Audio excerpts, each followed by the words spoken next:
Je m'appelle Sahara Joseini. Aujourd'hui, je marche librement dans les rues d'Istanbul, respirant profondément l'air qui n'est plus chargé du poids de la peur. Mais il n'en a pas toujours été ainsi. Mon histoire a commencé à Téhéran, où chaque pas était observé, chaque geste mesuré par des yeux invisibles, toujours prêts à punir le moindre signe de liberté. J'avais 19 ans. C'était en mars 2023, quand quelque chose a basculé en moi, ou peut-être était-ce Dieu qui murmurait dans le vent. Les cerisiers de l'université de Téhéran commençaient à fleurir, défiant silencieusement la rigidité du régime. Ces arbres m'enchantaient. C'était comme si chaque pétale tombé disait « Il y a encore de la beauté, il y a encore de l'espoir ». J'étudiais la littérature persane, immergée dans les mots de poètes qui osaient chanter l'amour et la liberté dans des temps aussi difficiles, voire plus, que les miens. Ce jour-là, comme tant d'autres, j'ai traversé la cour centrale de l'université, mes livres serrés contre ma poitrine. Le ciel était clair et une légère brise s'élevait. En un instant, mon hijab s'est détaché et, avant même que je m'en aperçoive, mes mains l'avaient arraché de mon visage. Ce fut rapide, mais à cet instant, mes cheveux, dénoués au soleil matinal, me parurent comme un cri, un appel à quelque chose de plus grand. Et c'est là que tout s'arrêta. Je ne l'avais pas vue venir. Fatima Karimi, tout le monde à l'université la connaissait. Elle était de ces personnes qui utilisaient la religion comme une arme, dénonçant leurs collègues comme si cela les rendait plus saintes. Elle m'a vue et a vu ce qu'elle voulait voir. De sa voix rauque et tranchante, elle a crié mon nom à travers la cour. « Sahara Joseini, tu te la pètes. Ton comportement est immoral, provocateur. » Cette phrase s'est répandue comme une traînée de poudre. Les visages autour de moi se sont soudain retournés. Certains m'ont regardé avec stupeur, d'autres avec jugement, et d'autres encore se sont simplement éloignés, craignant d'être les prochains. J'ai essayé de lui expliquer. Je jure que oui, mais les mots ne sortirent pas. Je n'ai réussi qu'à murmurer « C'était le vent ».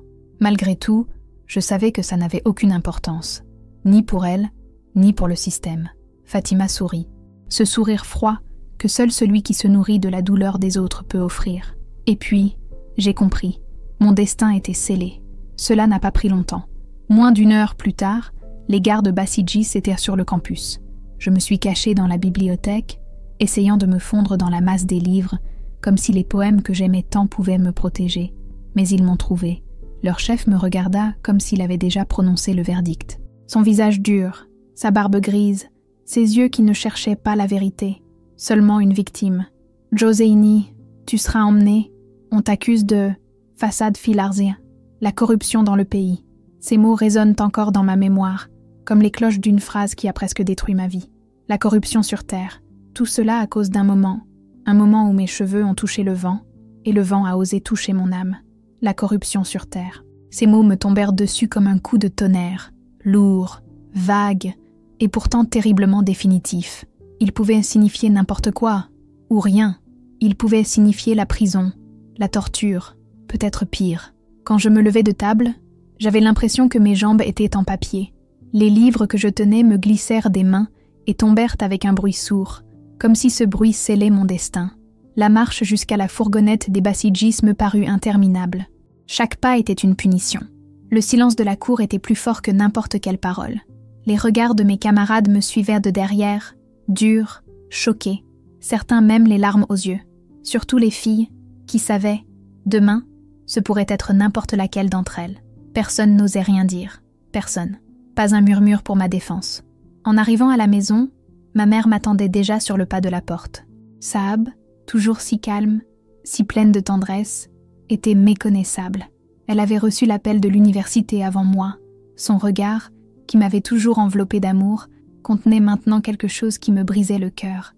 La peur et la honte, profonde, douloureuse. « Comment as-tu pu nous faire ça, Sarah ?» demanda-t-elle. Il n'y eut pas de cri, juste une douleur sèche qui lui rongeait la gorge. « Comment as-tu pu apporter ce déshonneur dans notre maison ?» J'aurais voulu répondre, je le jure. J'aurais voulu dire que ce n'était qu'un instant, une distraction, une soif de liberté que même moi je ne comprenais pas vraiment. Mais que pouvais-je lui dire qui ait du sens? Quand mon père arriva plus tard dans la soirée, le poids de l'humiliation l'avait déjà transformé. Ahmad, un homme simple et travailleur qui avait passé des décennies à servir fidèlement le ministère de l'Éducation, affichait désormais la lassitude de quelqu'un qui avait vu tout ce qu'il avait bâti s'effondrer. À cause de moi. Demain, tu iras au tribunal religieux. dit-il. Sa voix n'était pas la sienne. Elle était froide, tranchante. Tu imploreras la clémence, accepteras leur décision. C'est la seule chance de sauver l'honneur de notre famille. Cette nuit-là, allongée dans ma chambre, je regardais par la fenêtre le ciel trouble de Téhéran. Les étoiles, faibles et lointaines, semblaient aussi inaccessibles que la liberté. Pour la première fois, je connaissais la vraie peur. Non pas la peur passagère, mais celle qui vous colle à la peau et à la poitrine, vous donnant l'impression que la vie telle que vous la connaissiez est terminée, et que rien ne sera plus jamais comme avant. Le tribunal religieux était situé au cœur de Téhéran, un bâtiment massif et gris, conçu pour intimider. Les murs semblaient absorber même la lumière du soleil, plongeant tout dans une obscurité oppressante. J'y suis allée avec mes parents, qui avaient du mal à lever les yeux du sol. La gêne était presque un troisième compagnon. La pièce était simple, dépouillée. Seuls les mots du Coran, calligraphiés en or sur les murs, contrastaient avec ce lieu sans âme. Tout semblait vous rappeler votre petitesse. Et comment, en quelques minutes, votre vie peut être jugée sans que personne n'écoute vraiment votre cœur. 3 hommes, assis derrière une table surélevée, m'observaient avec le calme cruel de ceux qui avaient jugé des dizaines de personnes comme moi. Leurs robes blanches brillaient dans la lumière pâle, évoquant des couronnes qui ne bénissent pas, mais condamnent. Leurs yeux, sombres et sévères, semblaient tenter d'arracher à mon âme des confessions que je n'avais jamais faites, même pas à moi-même.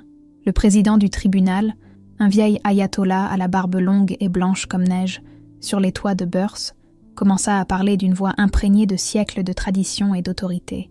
On aurait dit l'écho de générations de femmes qui leur avaient toujours dicté leur position et leur interdiction. Sahra Hosseini, fille d'Ahmad Hosseini, vous êtes devant ce tribunal accusé d'actes qui violent la morale publique et les lois sacrées de l'islam. Mes jambes me soutenaient à peine. Je portais un tchador noir que ma mère m'avait offert le matin, les yeux emplis de douleur. Chaque mot de ce vieil homme semblait m'écraser un peu plus. Puis un scribe, d'une voix dénuée d'émotion, commença à lire l'acte d'accusation, et à chaque phrase, l'atmosphère dans la pièce devenait plus étouffante. Exhibition intentionnelle de cheveux, comportement séducteur en public, façade fil arz. Des mots qui semblaient sortir d'un vieux livre, mais qui ont désormais décidé du cours de ma vie. « Reconnaissez-vous ces accusations » demanda l'ayatollah, en me fixant avec des yeux si froids qu'ils me firent frissonner. Ma voix était à peine brisée. C'était la même phrase que je répétais, comme un mantra, depuis ce jour-là. Ce n'était pas intentionnel, c'était juste le vent. Un rire sec s'échappa des lèvres du vieil homme religieux, remplissant la pièce d'un son creux, comme des feuilles mortes traînées sur le sol. Le vent ne découvre pas une femme pieuse, il ne révèle que ce qui existe déjà dans le cœur, le désir, la vanité, l'intention de séduire. Puis ils ont appelé des témoins. Fatima Karimi a été la première. Elle s'est approchée avec une étrange lueur dans les yeux, un petit sourire retenu. Elle semblait ravie d'être là. Ses paroles étaient tranchantes comme des couteaux. Elle a dit que j'avais lancé un regard provocateur à mes camarades, que j'avais souri, que j'avais marché d'une manière inappropriée. Des mensonges. Tous, mais racontés avec une telle conviction qu'ils semblaient presque vrais. De mon siège, je voyais mes parents blottis sur les bancs. Mon père fermait les yeux, comme s'il souhaitait disparaître. Ma mère gardait la tête baissée, le visage caché par son voile, sombrant de plus en plus dans la honte. Quand ce fut mon tour de parler, je me levai en tremblant. Les mots sortaient comme si je luttais pour respirer dans un puits profond et sans lumière. « Honorable juge », commençai-je en essayant de garder ma voix stable. Je suis étudiant, pieux. Ma famille a toujours suivi la foi avec zèle. Ce qui s'est passé était un accident. Juste un instant. Je n'ai jamais eu l'intention de corrompre ou d'attirer qui que ce soit. Le silence qui suivit fut plus intense que des cris. Les 3 hommes baissèrent la tête et chuchotèrent entre eux, comme s'ils choisissaient un menu, et non le destin de leur vie. L'ayatollah se leva. Sa voix semblait maintenant venir de loin, non pas à cause de son volume, mais à cause du poids avec lequel elle me frappait la poitrine. Sahra Hosseini, ce tribunal déclare que votre conduite constitue une menace pour la moralité et l'ordre social. Par conséquent, vous devez être corrigée et surveillée de près. J'ai arrêté de respirer. Elle sera donnée en mariage au vénérable Josin Raimi, mollah de la région de Kermanshah, qui, dans sa générosité, a accepté de la guider spirituellement et d'assurer sa rectitude morale. Mon monde s'est effondré. Kermanshah, une terre lointaine, au cœur des montagnes, où les traditions ne pesèrent pas seulement plus lourd, elles étouffaient. Et Josin Raimi, j'avais entendu son nom murmurer parmi les filles de l'université. Un homme rigide, rigoureux, Impitoyable. La sentence était claire. Mon corps et ma liberté seraient remis à un étranger au nom de la réforme morale. Mais en moi, tandis que tout le monde autour de moi baissait les yeux avec résignation, quelque chose de différent commençait à germer. Ce n'était pas encore du courage, mais c'en était le début.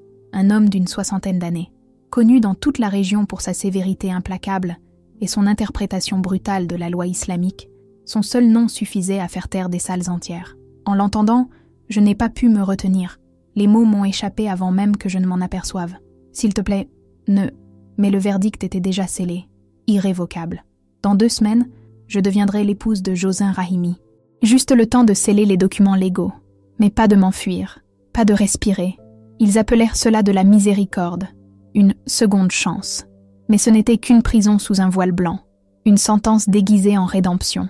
Au moment où l'ayatollah eut fini d'annoncer sa décision, ma mère s'effondra. Le bruit de son corps heurtant le marbre résonna comme un coup de tonnerre étouffé, brisant le silence pesant de la pièce. Mon père courut vers elle, désespéré. Son visage était l'image même de la mort, et je restais là, immobile, sans pleurer, sans crier, incapable même de sentir mon propre corps. C'était comme si mon âme m'avait quitté avec le dernier souffle de ce maudit tribunal. Les jours qui suivirent furent flous, un cauchemar qui me tira du sommeil. Ma mère n'était plus que l'ombre d'elle-même. Elle passait des heures à murmurer, me rendant parfois responsable de toute la tragédie, et d'autres à sangloter comme un enfant perdu. Mon père s'est complètement replié sur lui-même. Il n'a pas dit un mot. Il m'a simplement regardé comme quelqu'un observant quelque chose de brisé, comme s'il ne savait pas quoi faire des morceaux. Pendant ce temps, les voisins occupèrent la maison. Ils arrivaient en masse, pressés et feignant la pitié. Ils m'aidaient à préparer le trousseau, à coudre des vêtements que je n'avais jamais choisis, à plier les draps, comme s'ils me préparaient pour un enterrement. C'est le meilleur pour elle, j'ai murmuré. Un homme plus âgé saura la guider, lui montrer le bon chemin. La veille de mon voyage à Kermanshah, j'étais assise seule dans ma chambre, entourée de valises pleines de vêtements qui ne me correspondaient pas. Je me suis regardée dans le miroir et j'ai été surprise. Ce n'était plus moi. Les yeux enfoncés et ternes, le visage pâle et fatigué, et les lèvres sèches, silencieuses, comme si elles avaient oublié ce que c'était que de sourire. J'ai ouvert le tiroir et j'ai sorti le petit journal que je cachais depuis l'adolescence. Mes mots, au fil des ans, y étaient rêves, poèmes, prières silencieuses. Et maintenant, mes adieux. J'ai écrit, les mains tremblantes, demain, je ne serai plus Sarah. Demain, j'appartiendrai à un homme que je n'ai jamais vu, dans une ville dont je n'ai jamais voulu. Si jamais quelqu'un trouve ceci, sachez qu'ici vivait une fille qui aspirait simplement à la liberté. Ce n'était pas la corruption, c'était la soif d'air. J'ai soigneusement fermé le carnet et l'ai caché sous mon matelas, un ultime geste de résistance. Un signe, au cas où quelqu'un prendrait la peine de le regarder. Le voyage vers Kermanshah fut une descente silencieuse aux enfers. Mon père conduisait sa vieille Paykan dans les virages de la montagne. La neige des sommets lointains semblait nous observer, froide et silencieuse, comme si même les cieux avaient assisté à mon destin. À chaque kilomètre parcouru, je sentais la distance entre qui j'étais et qui je devrais devenir s'élargir jusqu'au point de rupture. À notre arrivée, la maison de Josin Rahimi se dressait à l'horizon, telle une ombre, une forteresse de pierre grise, haute, fermée, entourée de murs surmontés de barbelés qui scintillaient au soleil couchant. Tout y respirait le contrôle, l'isolement, silence imposé. C'était la fin de la route et le début de ma captivité. Le jardin de la maison ressemblait davantage à un mémorial qu'à un lieu de vie. Les rosiers étaient taillés avec une telle précision qu'ils perdaient tout leur charme. Les cyprès alignés ressemblaient à des gardes silencieux, sombres et immobiles. Tout y était symétrie, maîtrise, rigidité, un écrin parfait pour l'âme qui y serait emprisonnée. Josin Rahimi m'attendait à l'entrée. Il portait une robe beige impeccable et son turban blanc brillait dans la lumière de fin d'après-midi, telle une couronne de domination. Sa barbe soignée et ses petits yeux calculateurs m'examinaient comme si j'étais un nouvel objet de son inventaire, et il cherchait les défauts. « Que la paix soit sur vous », dit-il d'une voix ferme et profonde, pleine d'autorité religieuse. « Bienvenue dans ta nouvelle maison, Sarah. Ici, tu apprendras le véritable sens de l'obéissance. » La cérémonie qui a scellé notre union était tout sauf un mariage. C'était une représentation vide, où même les apparences semblaient être répétées. L'imam récitait des bénédictions, et je restais assise là, enveloppée dans une robe blanche qui ressemblait davantage à un linceul. Il n'y avait aucune joie, pas de chant, pas de sourire, juste des paroles machinales sur le devoir et la soumission. Ma mère pleurait sans cesse. Mais ce n'était pas de la tristesse, c'était de l'épuisement, du soulagement. Elle avait sauvé sa fille du scandale. Mon père serra la main de Josine avec un sérieux glacial, comme s'il donnait quelque chose de précieux en échange de la paix, comme pour dire « c'est désormais votre responsabilité, qu'Allah nous libère de ce fardeau ». Une fois tous les invités partis, je me retrouvais seule dans ce qu'ils appelaient désormais ma nouvelle maison. Mais tout semblait contraire. Les pièces étaient sèches, sans âme. Les murs n'étaient ornés que de cadres dorés, ornés de versets du Coran et de tapis de prière soigneusement alignés. Rien ne m'appartenait, pas même l'air. Il n'y avait pas de musique, pas de livres, hormis des livres religieux.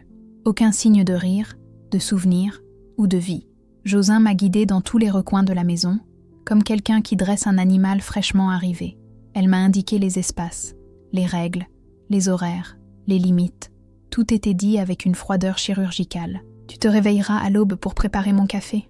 Vos prières auront lieu 5 fois par jour, dans cette salle. Tu ne quitteras pas la maison sans ma permission.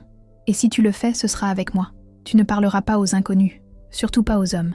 Votre rôle ici est de servir Allah en servant votre mari. Ma chambre était à l'étage. Un petit espace sombre, avec une fenêtre donnant sur la cour intérieure. Les murs étaient nus, à l'exception d'un tableau avec une phrase en arabe doré qui me fit l'effet d'une claque. Les hommes sont supérieurs aux femmes, car Allah les a créés ainsi. Ces mots étaient comme des yeux qui m'observaient jour et nuit, me rappelant qu'à cet endroit, je n'étais pas une personne. J'étais une fonction, une présence silencieuse et obéissante. La première nuit a été la plus longue de ma vie. Après la prière, Josin entra dans la pièce. Elle ne dit rien. Elle ne me regarda pas avec affection. Elle s'approcha simplement avec la même autorité dont elle faisait preuve en donnant des ordres pendant la journée. Là, dans cette pièce sans couleur, sans âme et sans témoin, il exerçait ses droits, ceux que lui garantissaient la loi, la religion et la société. Il n'y avait aucune tendresse, aucune recherche de connexion. Il n'y avait que du contrôle. C'était comme si ma douleur n'avait aucune importance. Comme si ma présence n'était qu'un corps à modeler, à posséder, à corriger. Cette nuit-là, allongée dans le noir, le corps endolori et l'âme en ruine, j'ai prié en silence, non pas à Allah, mais à un Dieu qui se trouvait peut-être au-delà de ces murs, au-delà de tout. Un Dieu qui ne me verrait pas comme impur, rebelle ou indigne. Un Dieu qui m'appellerait sa fille. Lorsqu'il quitta enfin la chambre ce premier soir, je laissai mon corps s'enfoncer dans le lit, comme si je pouvais y disparaître. Je m'enroulais dans les draps rugueux, pleurant sans bruit, essayant de ne pas exister. Par la fenêtre, la lune pâle observait mes plaintes silencieuses, mon seul témoin dans cette nouvelle vie qui m'avait été imposée. Mais c'est le 3e jour que quelque chose a changé.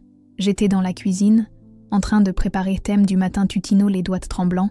J'essayais encore d'apprendre les règles tacites de cette maison quand j'entendis des pas légers derrière moi. Je me retournai, surpris, et me retrouvai face à face avec une jeune femme aux yeux immenses et vifs qui semblait détonner violemment avec l'atmosphère terne des lieux.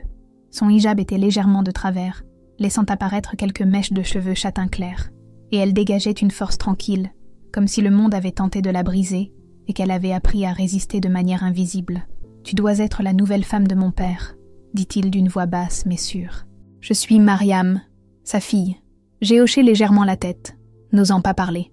Josie avait été claire. Il fallait éviter les conversations, surtout avec les membres de la famille. Trop de mots sont corrompus, avait-il dit. Mais Mariam semblait l'ignorer. Elle semblait différente. Elle s'est rapprochée un peu, et sa voix est devenue presque un murmure. « Tu n'as pas besoin d'avoir peur de moi. Je sais ce que c'est que de se sentir piégé ici. » Cette phrase me traversa la poitrine comme une vague de chaleur au milieu du froid constant. Dans ses yeux, il y avait quelque chose de plus profond que la pitié. Il y avait de la compréhension, une étincelle d'humanité. Pour la première fois, je sentais que peut-être, juste peut-être, je n'étais pas complètement seule. « Depuis combien de temps vis-tu ici ?» J'ai osé demander, ma voix presque imperceptible. Elle soupira et sourit tristement. « Toute ma vie. Mais j'ai appris que même dans les endroits les plus sombres, on peut trouver un rayon de lumière si l'on sait où chercher. » Avant que je puisse comprendre ce qu'elle voulait dire, les pas fermes et lourds de Josine résonnèrent dans le couloir. En un instant, Mariam changea. Elle se redressa, baissa les yeux et devint la fille soumise qu'il attendait. Lorsqu'il entra dans la cuisine, son regard parcourut rapidement la scène. « Pourquoi tant de chuchotements ?» demanda-t-il, la voix chargée de suspicion. « J'expliquais justement où se trouvaient les épices pour le thé, » répondit Mariam, avec le calme exact de quelqu'un qui connaissait déjà le jeu, les yeux fixés au sol, la voix mesurée. Josin grogna en signe d'approbation et partit, mais avant de disparaître, elle me lança un regard qui n'avait pas besoin de mots. « Je vous observe. Cette nuit-là, allongée seule sous la fine couette, j'ai pensé à Mariam. À ses paroles sur la lumière cachée dans les recoins sombres. Je ne comprenais pas exactement ce qu'elle voulait dire, mais quelque chose en moi a changé. C'était fragile, presque imperceptible, mais cela ressemblait à de l'espoir. Peut-être, juste peut-être, que je n'étais pas condamnée à vivre éternellement comme une ombre à l'intérieur de cette maison. Les semaines qui suivirent furent un marathon de silence et d'obéissance. Chaque journée commençait avant le lever du soleil. Je préparais le café de Josin sous son regard sévère. Puis vinrent d'interminables heures de ménage, de prière et de ce qu'il appelait « formation spirituelle ». Des séances au cours desquelles il lisait verset après verset sur la soumission, le silence, la pureté et la chasteté. Il dirigeait la maison tel un général de guerre. Rien n'échappait à son contrôle. Mon regard, mes paroles, même ma façon de m'asseoir ou de joindre les mains, tout était observé, corrigé, modelé. Chaque geste était observé, chaque respiration était mesurée. Et pourtant, il croisait parfois Mariam dans les couloirs, toujours silencieuse, mais avec ce même regard plus éloquent que 1000 mots. Tu es toujours quelqu'un, même ici. Pourtant, au milieu de la monotonie étouffante de cette maison, Mariam était devenue ma seule lueur d'espoir. Nos rencontres étaient furtives, brèves comme un battement d'ailes d'oiseau. Quelques minutes volées dans la cuisine, pendant que son père était à la mosquée. Des conversations chuchotées dans le jardin, en étendant le linge. Des regards entendus échangés lorsque Josin monopolisait les repas avec ses sermons interminables. Au fil du temps, j'ai commencé à comprendre que Mariam ne correspondait pas au modèle de la fille pieuse que son père recherchait. Ses prières semblaient des mécaniques. Son regard errait distraitement pendant les discours fastidieux de son père. Il y avait des moments où, alors qu'elle pensait que personne ne la regardait, son expression changeait, une lueur lointaine, un désir spirituel difficile à décrire, comme si elle cherchait quelque chose bien au-delà de cette vie. Par un doux après-midi d'avril, alors que j'arrosais les rosiers dans la cour, Mariam s'est approchée lentement.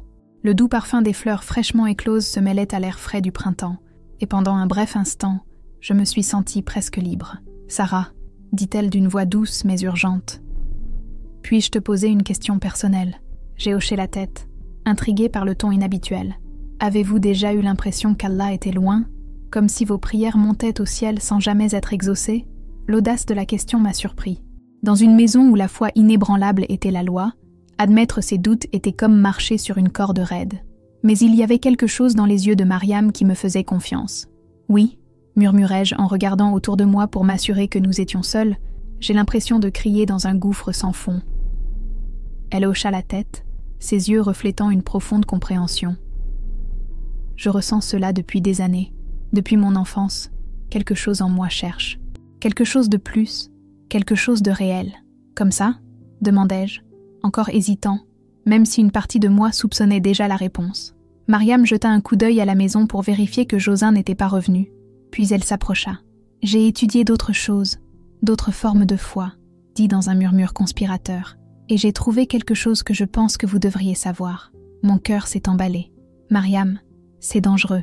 Si Josin l'apprend, je sais ce qui pourrait arriver. » Mais elle me regardait avec une détermination que je n'avais jamais vue auparavant. « Je crois que Dieu nous a réunis pour une raison. Il veut que vous sachiez quelque chose d'important. Cette nuit-là, après que Josin eut terminé ses prières et se soit retiré dans son bureau, Mariam frappa doucement à la porte de ma chambre. Je la laissai entrer, les mains tremblantes, tandis que je fermais la porte derrière elle. « Je prie pour cela depuis des semaines, » murmura-t-il, demandant à Dieu de me montrer si je dois partager cela avec vous. De l'intérieur du tissu noir qu'elle avait apporté, elle sortit un objet soigneusement emballé. Mes mains tremblaient lorsque je le touchais, reconnaissant immédiatement le poids et la texture familière. Un livre. Ce que je tenais entre mes mains était un objet interdit, une Bible. Mariam me tendit le livre enveloppé dans un tissu noir, les yeux brillants d'une émotion que je n'avais pas ressentie depuis longtemps. « Je l'ai reçu d'un chrétien il y a 2 ans, me dit-elle doucement. Depuis, ma vie n'a plus jamais été la même. Alors que mes mains touchèrent la couverture en cuir, je sentis un calme étrange envahir ma poitrine, une paix que je n'avais pas éprouvée depuis des mois. Cet objet simple, si dangereux pour nous, semblait contenir la promesse de quelque chose de plus grand, de vrai. « Comment as-tu fait ça ?» demandai-je, encore effrayée. Elle regarda autour d'elle pour s'assurer que personne ne l'écoutait et répondit « Ici, à Kermanshah, il y a un groupe de chrétiens qui se réunissent en secret. Ils étudient, prient ensemble et se soutiennent mutuellement. » Mariam m'a parlé de cette chrétienne qu'il avait trouvée en pleurs au marché, l'avait réconfortée et lui avait présenté Jésus. « Crois-tu vraiment ?» ai-je demandé, consciente du risque que nous prenions rien qu'en en parlant. Elle serra mes mains, ferme et pleine de foi. Depuis que j'ai rencontré Jésus, j'ai l'impression que mes prières parviennent enfin à quelqu'un qui m'écoute vraiment, qui m'aime pour qui je suis, pas pour ce que je fais. Cette nuit-là, seule dans ma chambre, le livre serré contre ma poitrine, j'ai senti, pour la première fois depuis mon arrivée, que je n'étais pas entièrement seule. Les paroles de l'Évangile murmuraient un nouvel espoir, une lumière que je n'avais pas vue depuis longtemps. J'ouvris lentement le livre, le feuilletant avec révérence. En caractère persan, je lus quelque chose qui me toucha profondément. Au commencement était le Verbe, et le Verbe était avec Dieu, et le Verbe était Dieu. Je ne comprenais pas encore tout, mais quelque chose en moi savait que j'avais trouvé une vérité qui valait la peine d'être recherchée. Les jours suivants furent partagés entre le poids de ma vie et le secret que je gardais. Le jour, j'étais l'épouse obéissante, accomplissant tous les ordres et rituels exigés par Josin. Mais lorsque la nuit tombait et que le silence régnait dans la maison, je me transformais. À la faible lumière de la lanterne, cachée sous une planche de parquet mal fixée, je lisais la Bible, découvrant un monde nouveau, un refuge pour mon âme épuisée. C'était une double vie, dure et pleine de peur, mais aussi pleine d'espoir. L'espoir que, même dans les ténèbres les plus profondes, il est possible de trouver une lumière capable de tout transformer. Les premières semaines ont été un tourbillon de confusion. Les noms me semblaient étranges, les coutumes incompréhensibles, et la culture que je découvrais dans les pages de la Bible était si éloignée de ma réalité que j'ai failli m'égarer. Mais malgré tout, il y avait quelque chose dans les paroles de Jésus qui m'attirait, comme un appel que je ne pouvais ignorer. Il ne parlait pas avec la dureté à laquelle j'étais habituée. Il ne menaçait pas et n'inspirait pas la peur. Au contraire, ses paroles étaient emplies d'une tendresse que je n'avais jamais vue dans aucun texte religieux auparavant. Un soir, en lisant le Sermon sur la montagne, je me suis arrêtée devant des versets qui m'ont profondément touchée. « Heureux ceux qui pleurent, car ils seront consolés. Heureux les doux, car ils hériteront de la terre. Heureux ceux qui ont faim et soif de justice, car ils seront rassasiés. » Des larmes silencieuses coulèrent sur mon visage. C'était comme si ces mots avaient été écrits pour moi, pour une âme épuisée, une femme en pleurs, brisée intérieurement, assoiffée de justice dans un monde qui semblait conçu pour écraser les faibles. Mariam venait me rendre visite dès qu'elle le pouvait, toujours avec un prétexte, une recette, un coup de main en cuisine. Dans ces moments volés, nous partagions nos secrets et nos doutes à voix basse, comme deux conspiratrices contre le désespoir. Elle cheminait déjà avec cette nouvelle foi depuis 2 ans et elle est devenue mon guide, m'expliquant les passages difficiles et me révélant comment l'amour de Jésus avait transformé sa vie. « Savez-vous ce qui me surprend le plus ?» m'a-t-elle confié lors d'une de ces rencontres. Jésus n'a jamais traité les femmes comme si elles étaient inférieures. Il a parlé à la Samaritaine au puits, a défendu la femme accusée d'adultère et a permis à Marie de s'asseoir à ses pieds pour apprendre. Dans son royaume, nous sommes tous égaux. Ces mots ont profondément résonné en moi. J'ai grandi avec la conviction que ma valeur dépendait de mon obéissance. D'abord à mon père, puis à mon mari. L'idée que je puisse avoir de la valeur simplement en étant qui je suis, sans avoir à servir ou à obéir, était à la fois révolutionnaire et effrayante. Un soir, en lisant le chapitre 8 de l'Évangile de Jean, je suis tombée sur l'histoire de la femme surprise, en flagrant délit d'adultère. Les pharisiens l'ont traînée devant Jésus, exigeant qu'elle soit lapidée, conformément à la loi. Mais sa réponse m'a arrêtée net. Que celui d'entre vous qui est sans péché soit le premier à lui jeter une pierre. Allongée dans mon lit, tenant la lampe de poche qui tremblait dans mes mains, je pensais au contraste brutal. Il y avait un homme devant une femme jugée et condamnée par tous. Il ne l'a pas humiliée, il ne l'a pas condamnée. Au contraire, il a protégé sa dignité lorsque ses accusateurs ont reculé. Honteux. Puis, Il a dit quelque chose qui a résonné en moi. Moi non plus, je ne te condamne pas. Va et ne pêche plus. À ce moment-là, je me suis souvenu de ma propre condamnation, de l'humiliation publique, de la vie qui m'avait été imposée en guise de punition pour quelque chose que beaucoup qualifieraient d'erreur, mais qui pour moi n'était que le désir de respirer librement. La distance entre la froide justice des hommes et la profonde miséricorde de Jésus semblait immense, tel un océan infranchissable. Mais c'est en lisant Jean 14,6 que tout a soudainement changé en moi. Jésus a dit « Je suis le chemin, la vérité et la vie. Nul ne vient au Père que par moi. » Ces mots m'ont frappé comme un choc. Toute ma vie, on m'avait enseigné qu'il existait de nombreux chemins vers Dieu, que toutes les religions avaient leurs valeurs et que les chrétiens, bien que gens du livre, s'étaient égarés. Mais Jésus était là, parlant avec une fermeté et une exclusivité que je n'avais jamais entendues. Il était le seul chemin. Mon esprit, façonné par l'islam, a d'abord rejeté cette idée. Comment un homme, même un prophète, pouvait-il dire une chose aussi absolue? Mais peu à peu, à force de lecture, j'ai compris que Jésus ne parlait pas comme un homme ordinaire. Les Écritures révélaient qu'il était le Fils de Dieu, Dieu incarné, Emmanuel, Dieu avec nous. Un soir, environ 2 mois après avoir reçu le livre, il s'est produit quelque chose que je n'oublierai jamais. Je lisais Matthieu 11,28, où Jésus dit « Venez à moi, vous tous qui êtes fatigués et chargés, et je vous donnerai du repos. Prenez mon joug sur vous et recevez mes instructions, car je suis doux et humble de cœur, et vous trouverez du repos pour vos âmes, car mon joug est doux et mon fardeau léger. » À cet instant, quelque chose en moi s'est brisé, un soulagement si grand que j'ai eu l'impression qu'un poids immense avait été enlevé de mes épaules. Toute la peur, toute la culpabilité que je portais, tout le désespoir qui m'étouffait, tout semblait se dissoudre soudainement. Pour la première fois depuis longtemps, j'ai pris une grande inspiration et ressenti une véritable paix. J'ai murmuré ma première prière à Jésus, le cœur lourd et rempli d'espoir. « Jésus, si tu es vraiment celui que la Bible dit, si tu peux vraiment me donner du repos, j'ai besoin de toi. Je suis fatiguée, brisée, perdue. S'il te plaît, aide-moi. » Je n'ai pas entendu de voix ni vu de lumière, mais j'ai ressenti quelque chose que je ne peux appeler que de l'amour, une présence douce et accueillante remplissant ma petite pièce sombre. Des larmes coulaient silencieusement sur mon visage. Pour la première fois, j'ai senti que Dieu me voyait, non pas comme brisée, sale ou sans valeur, mais comme aimée, exactement telle que j'étais. Les jours qui suivirent furent différents. Ma vie était toujours cette prison, toujours prisonnière d'un homme dur et d'une maison sans âme. Mais quelque chose en moi avait changé à jamais. J'avais de l'espoir. J'étais vraiment liée à Dieu. J'avais une raison de persévérer, de résister. Mais au fond de moi, je savais que ce n'était que le début. Chaque page lue, chaque prière récitée, chaque instant de paix m'éloignait de l'islam et me rapprochait d'une foi qui, je le savais, pouvait tout me coûter.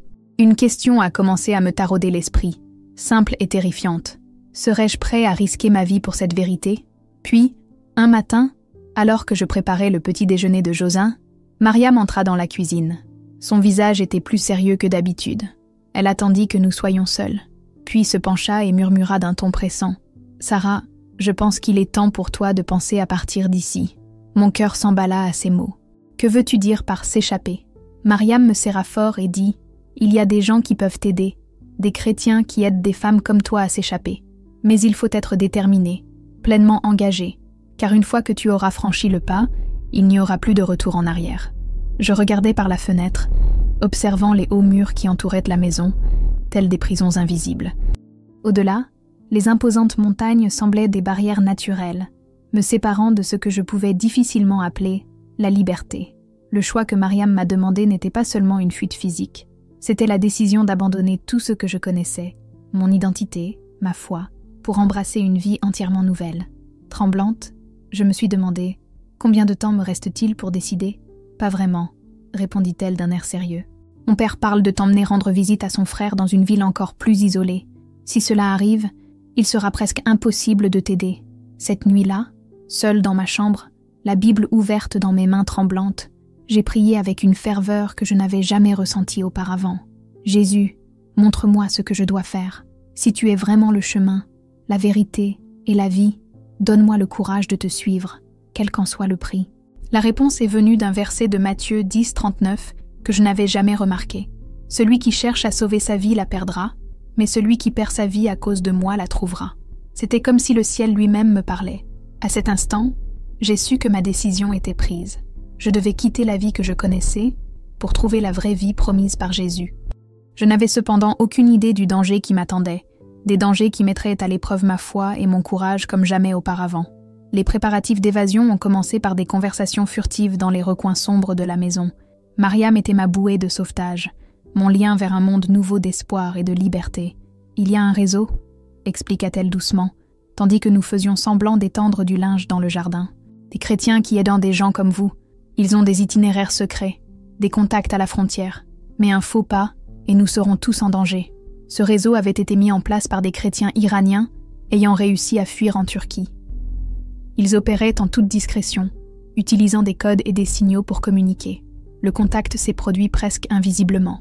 Un vendeur de tapis, tout à fait ordinaire, s'est présenté à notre porte. Mariam lui a offert du thé et il lui a discrètement glissé un mot. Cette nuit-là, Mariam m'a montré le message. La nouvelle lune apporte de nouvelles opportunités. La roseraie fleurira bientôt. C'était le code. L'opération était prévue pour la nouvelle lune, dans 3 jours. Mon cœur battait si fort que j'avais peur que Josin m'entende. J'ai maintenu ma routine tout au long de la journée, me comportant normalement, tandis que mon esprit bouillonnait de projets et de stratégies. La Bible restait cachée, mais chaque verset que je mémorisais était comme une prière silencieuse qui me fortifiait. La nuit choisie arriva enfin. Le ciel était couvert, idéal pour s'évader. Josin avait pris son somnifère, et de lourds ronflements emplissaient la maison. À 2h du matin, j'ai entendu frapper doucement à la porte. C'était Mariam. « C'est l'heure », murmura Mariam, sa voix presque voilée. Je m'habillais de noir, silencieuse comme la nuit, et fermais soigneusement mon sac à dos. La Bible était enveloppée dans une toile usée, avec le peu d'argent que j'avais réussi à économiser et une petite photo de la famille que je laissais derrière moi. Tout ce qu'ils savaient était là, derrière, pour toujours. Nous sommes partis comme des ombres, silencieusement, pieds nus pour ne laisser aucune trace. Mariam m'a conduit jusqu'au mur du fond, où les pierres avaient été retirées, créant un passage secret. « C'est ici qu'on se dit au revoir », murmura-t-elle, en me serrant fort les épaules. « Suis le sentier vers le nord. Il y a 2 kilomètres jusqu'à une cabane abandonnée. Tu verras une marque rouge sur la porte. Attends-moi là. Et Sarah, quand ils découvriront que tu m'as aidé, sais-tu ce qui m'arrivera ? Jésus prendra soin de toi, répondis-je, même si la peur me serrait la poitrine. Et comment prendra-t-il soin de toi ? Va-t'en maintenant. Je rampais à travers l'étroit trou, les rochers grattant mes vêtements et ma peau, jusqu'à ce que j'émerge enfin de l'autre côté, sentant la fraîcheur de l'aube sur ma peau. Je jetai un regard en arrière, vers l'endroit où flottait encore l'odeur de la maison qui m'emprisonnait, puis je regardai devant moi, vers la pente qui m'attendait. La marche fut un cauchemar. Chaque ombre semblait cacher un garde. Chaque bruit pouvait signifier la fin. Mes pieds brûlaient sur les pierres acérées, mais la douleur physique n'était rien comparée à la peur qui me consumait. Finalement, la hutte apparut exactement là où Mariam l'avait dit, fragile et presque en ruine, avec la peinture rouge sur la porte comme seul signe d'espoir. Je suis entrée et je me suis blottie, tremblant, priant pour que le matin arrive vite, ou que quelqu'un apparaisse avant que je sois trop seule. Les heures passaient comme une éternité, entre prières murmurées et versets mémorisés, accrochés à la promesse de Jésus qu'il serait avec moi jusqu'à la fin.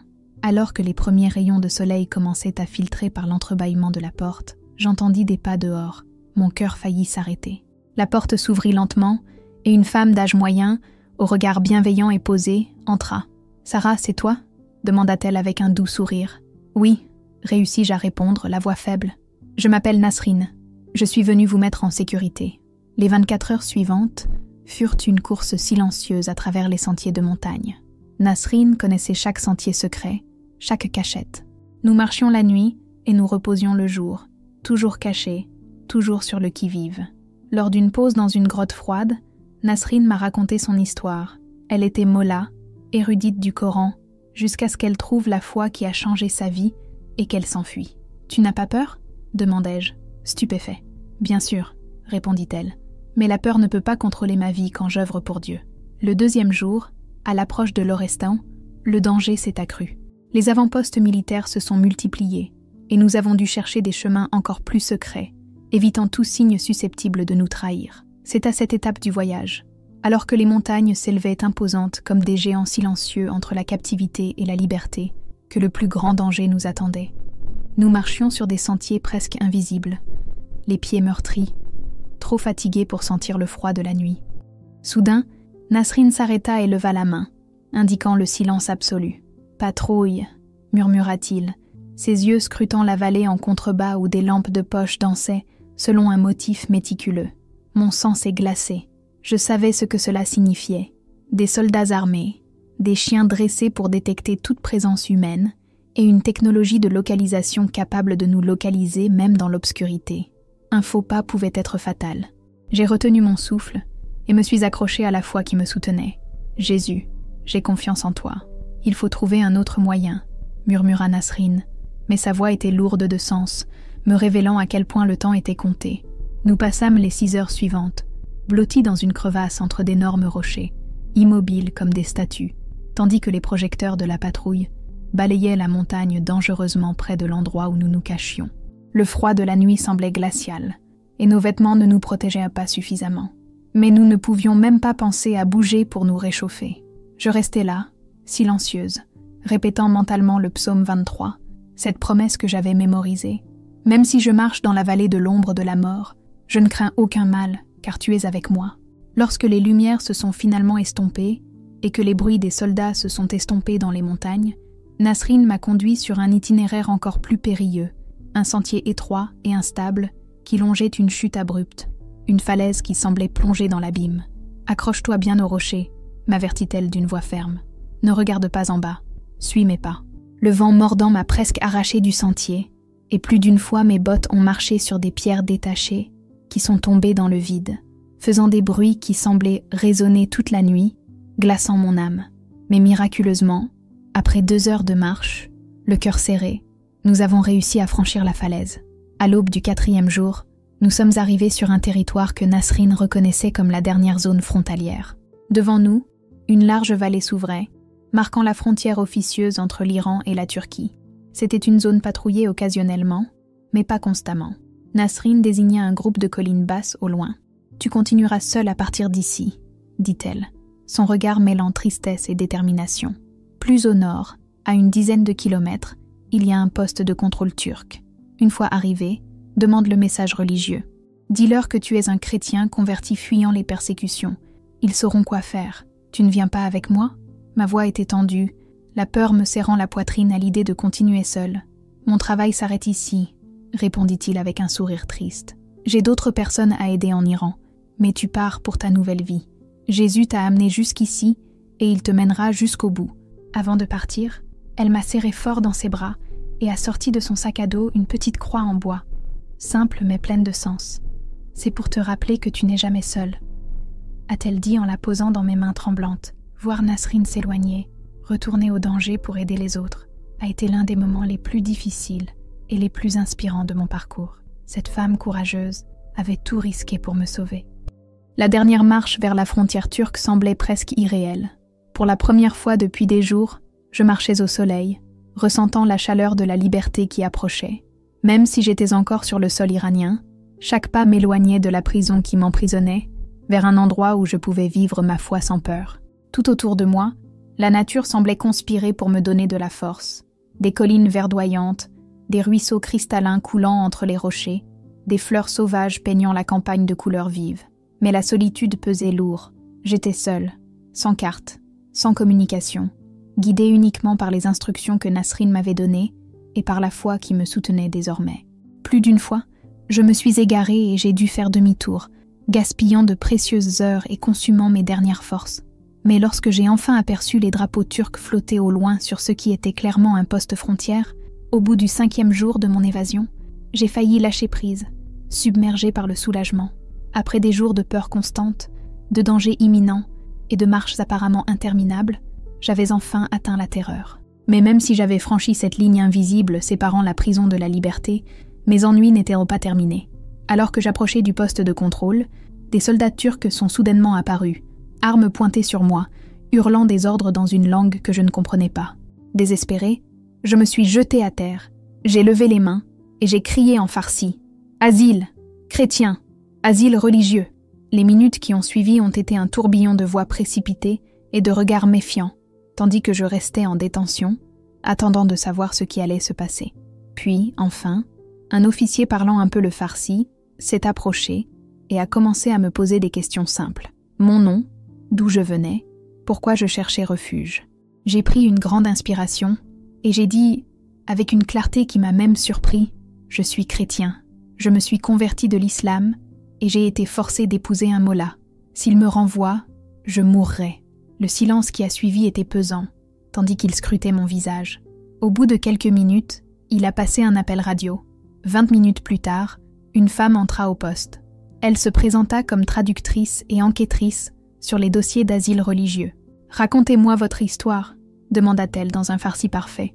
Assise sur une chaise en plastique dans ce coin reculé de la frontière, tandis que le soleil se couchait derrière les montagnes que j'avais traversées, je lui racontais tout.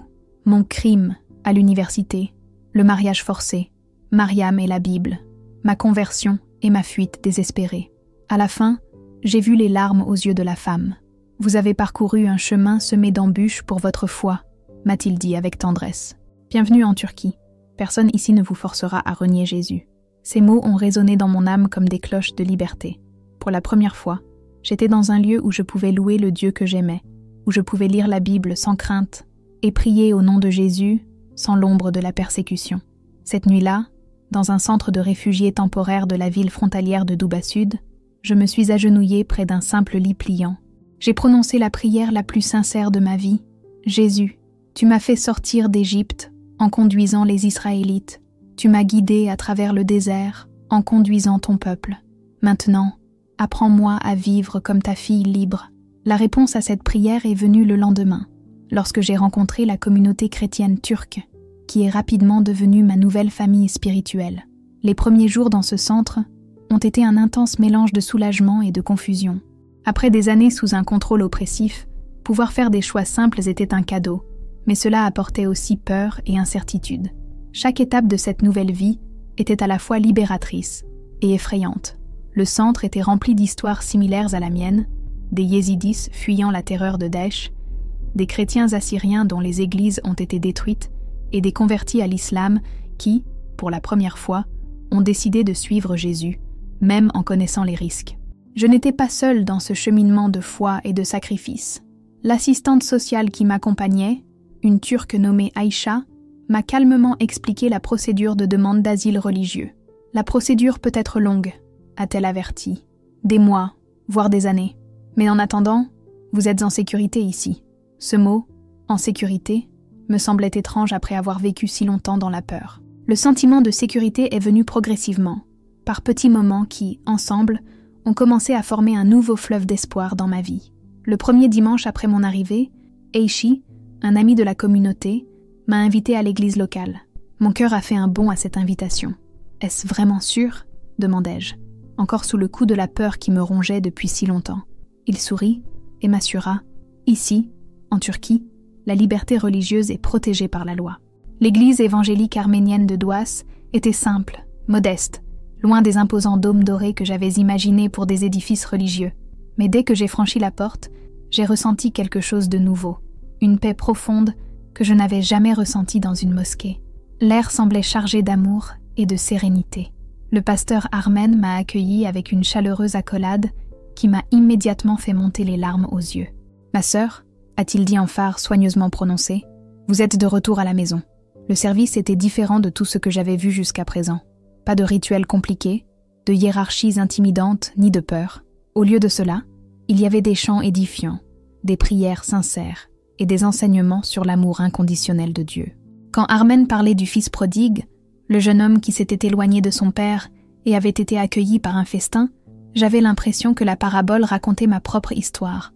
Pendant la prière collective, avec des dizaines de voix qui se joignaient à moi, j'ai fermé les yeux et j'ai senti la présence de Jésus si proche que j'aurais presque pu le toucher. « Je veux être baptisée », ai-je dit à Armen après la cérémonie. Les mots me sont venus du cœur, avant même que je puisse réfléchir. Ses yeux se sont illuminés. « Es-tu sûre, ma fille ? Le baptême est une étape importante, surtout pour quelqu'un de ton entourage. »« J'en suis sûre », ai-je répondu fermement. Jésus m'a libérée d'une vie d'esclavage et je voulais déclarer publiquement que je lui appartenais. La semaine suivante, j'ai étudié avec Armen, approfondissant ce que signifiait vraiment suivre Jésus. J'ai découvert la Trinité d'une manière enfin logique, appris que le salut vient de la grâce et non des œuvres, et saisi la promesse de la vie éternelle qui découle de la vraie foi. Le jour de mon baptême, la petite église était bondée de réfugiés chrétiens venus célébrer avec moi. Voir ces visages, ces gens qui comprenaient exactement ce que j'avais laissé derrière moi, m'a rempli d'une émotion inexplicable. Armen m'a conduite à la petite piscine baptismale, cachée derrière l'autel, et c'est là que ma nouvelle vie en Christ a véritablement commencé. En plongeant dans cette eau fraîche, j'avais l'impression de plonger dans le Jourdain aux côtés de Jésus. D'une voix solennelle mais joyeuse, Sarah Joseini m'a demandé « Confesses-tu que Jésus est le Fils de Dieu, mort pour tes péchés et ressuscité pour te donner la vie éternelle ?» Les larmes aux yeux, j'ai répondu clairement et fermement « Oui, Jésus est mon Seigneur et Sauveur, et je suis baptisée au nom du Père, du Fils et du Saint-Esprit. » En immersion, un profond sentiment m'envahit, comme si toutes les chaînes qui me liaient au passé avaient été brisées une fois pour toutes. La femme qui émergea de l'eau n'était plus la Sarah qui craignait le jugement pour avoir exposé ses cheveux au vent, ni l'épouse terrifiée d'un Mola cruel. J'étais une nouvelle créature en Christ, libre d'adorer, d'aimer et de vivre pleinement le dessein que Dieu avait préparé pour moi. À ma sortie de l'eau, l'assemblée a chanté « Amazing Grace » en farsi, leur voix s'élevant comme un chant de victoire. Ces paroles m'ont touchée directement. J'étais perdue, mais maintenant j'étais retrouvée. Les mois qui ont suivi ont été marqués par une croissance spirituelle intense et une profonde guérison émotionnelle. J'ai participé à des études bibliques où j'ai enfin pu exprimer tous les doutes et les questions que je portais en moi. Mais les difficultés n'ont pas complètement disparu. Les cauchemars de la fuite me hantaient encore, et la culpabilité d'avoir laissé Mariam derrière moi me rongeait. C'est alors que l'accompagnement pastoral est entré dans ma vie, comme un soutien indispensable. Armen m'a aidé à comprendre qu'un traumatisme met du temps à guérir et que la culpabilité du survivant est un combat fréquent. « Dieu t'a sauvée pour une raison, Sarah », m'a-t-il dit. « Ton histoire ne s'arrête pas avec la fuite. En fait, elle ne fait que commencer. » Des mois plus tard, j'ai reçu une nouvelle qui a tout changé. Une militante des droits humains m'a contactée pour me parler de Mariam. J'ai eu un pincement au cœur en entendant son nom. « Ton amie a été arrêtée 3 mois après ton évasion, accusée de t'avoir aidé et d'être en possession de littérature chrétienne, » m'a-t-elle dit. Mais bonne nouvelle, Mariam a été libérée la semaine dernière. Libération anticipée pour bonne conduite. Cet après-midi-là, le message que j'attendais est arrivé. Il venait de Mariam. Elle était vivante, libre, et même derrière les barreaux, elle avait œuvré auprès d'autres femmes en prison. Ses souffrances n'avaient pas été vaines. Elle avait conduit 3 femmes à Christ pendant leur séjour ensemble. Savoir que Mariam avait non seulement survécu, mais aussi s'était épanouie spirituellement, a renouvelé mon espoir et ma force. Son courage, qui m'avait poussé à fuir, m'inspirait désormais une vie plus profonde. 1 an après mon baptême, ma demande d'asile a été officiellement acceptée, ouvrant une nouvelle porte dans ma vie. Quand Aïcha m'a demandé ce que je comptais faire de la liberté si richement gagnée, je n'ai pas hésité une seconde. Je veux servir Dieu. Je veux utiliser cette liberté pour aider ceux qui sont encore emprisonnés, comme moi. Cette réponse est devenue le fondement de ma nouvelle vie.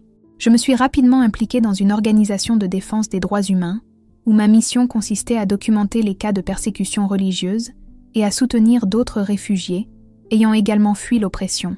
Mais malgré l'importance de mon travail, mon témoignage le plus puissant était personnel. J'étais la preuve vivante que Jésus libère véritablement les captifs. Chaque dimanche, en voyant ces visages marqués par la douleur et l'espoir, des visages qui reflétaient un peu mon propre cheminement, je me souvenais des paroles de Jésus. En vérité, je vous le dis, celui qui croit en moi fera les œuvres que je fais, et il en fera de plus grandes. Ma fuite d'Iran n'était pas la fin, mais le début d'une aventure encore plus grande. Apprendre à vivre comme un enfant de Dieu libre et aider les autres à trouver cette même liberté est devenu ma mission quotidienne. 2 ans après mon arrivée en Turquie, ma vie semblait avoir trouvé un rythme que je n'avais jamais imaginé. Après tant de jours de captivité à Kermanshah, j'ai déménagé à Istanbul, où j'ai commencé à travailler à la Fondation internationale pour la liberté religieuse, coordonnant les efforts mondiaux de soutien aux chrétiens persécutés. Mon petit appartement est devenu un refuge pour les réfugiés nouvellement arrivés, qui avaient besoin de quelqu'un qui comprenne leur douleur, leur histoire et les étapes délicates d'un nouveau départ. Mais malgré cette paix et cette détermination, une ombre ne m'a jamais quittée. Mariam. Chaque jour, Je la priais avec ferveur, et chaque soir, je me demandais comment elle allait à la prison des vins. Puis, par une froide matinée de février 2024, mon téléphone a sonné, une voix qui a tout changé. « Sarah », m'a dit mon contact de l'organisation, « j'ai des nouvelles de Mariam. » Mon cœur s'est serré. Que pouvait-il bien se passer? Avait-elle été libérée? « Oui », a-t-il répondu. « Libération anticipée pour bonne conduite. Et elle souhaite te parler. » Cet après-midi-là, via un réseau de communication sécurisé, j'ai reçu le message que j'attendais depuis 2 ans. « Chère Sarah, c'est Mariam. Je n'ai jamais regretté de t'avoir aidée. Ces 2 années de prison ont été difficiles, mais Jésus était avec moi à chaque instant. J'ai réussi à mémoriser toute la Bible que tu m'avais cachée avant qu'on me la confisque. » Elle a dit que ces mots l'avaient soutenue dans ses moments les plus sombres, et elle avait quelque chose de merveilleux à partager. Il y avait d'autres femmes là-bas, brisées par le système, mais je leur ai parlé de Jésus. Sarah, 3 d'entre elles ont donné leur cœur au Christ pendant que nous étions ensemble. Même dans cette période sombre, Dieu était à l'œuvre. Mariam a expliqué qu'elle travaillait désormais secrètement avec un réseau de femmes chrétiennes en Iran. Son évasion et son histoire, qui s'est répandue à l'international, ont redonné espoir à beaucoup d'autres. Certaines ont trouvé le courage de se convertir, d'autres la force de résister. Je ne peux pas m'échapper comme vous l'avez fait. La surveillance est plus intense maintenant. Mais je peux être une lumière où que je sois. Jésus m'a appelé à être missionnaire dans mon pays, malgré les dangers que cela impliquait. Après avoir lu le message de Mariam, des larmes ont coulé sur mon visage. Non seulement elle a survécu, mais elle s'est épanouie spirituellement. Son séjour en prison s'est transformé en une opportunité missionnaire qui a conduit d'autres femmes à Christ. J'ai immédiatement répondu à sa question, lui racontant ma nouvelle vie et mon travail. Plus encore, je lui ai expliqué comment son courage avait inspiré mon ministère et lui ai demandé la permission d'utiliser son histoire dans mes actions internationales. Les mois qui ont suivi ont marqué une nouvelle étape dans ma vocation. Inspirée par Mariam, j'ai lancé le réseau des Sœurs de la foi, une organisation qui se consacre au soutien des femmes chrétiennes, là où la foi peut coûter cher. Notre mission était vaste.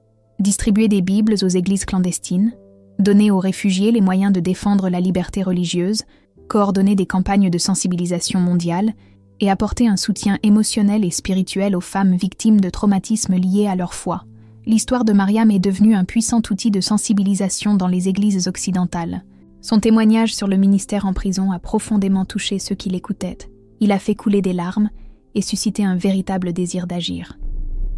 Les dons au projet Mariam ont rapidement augmenté, leur permettant de soutenir les chrétiens qui choisissaient de se lever et de briller comme une lumière dans les ténèbres. 1 an plus tard, j'ai reçu un autre message de Mariam qui m'a encore plus surprise.